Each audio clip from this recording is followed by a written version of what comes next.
Ishte natë festive në Tiranë, por dikush është në punë, ndërkohë që të tjerët festojnë.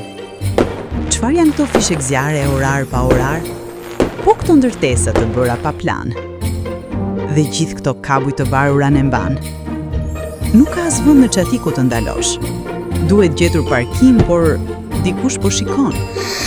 Dhe prap kërkon për parkim dhe nuk gjen dot. Dhe kur adresën e gjen, ashensori s'punon. Duhet ngjitur shkallët, por janë kate shumë. Dhe kur më në fund t'ia del, dyert nuk kanë numër. I shpërndau dhuratat me shumë vështirësi. Dhe më në fund u kthye në shtëpi. Aty ku gjen qetësi dhe rahati. Sepse vetë baba gjyshi ka zgjedhur ku të rri. Një apartament në kontakt, të ndërtuar me cilësi.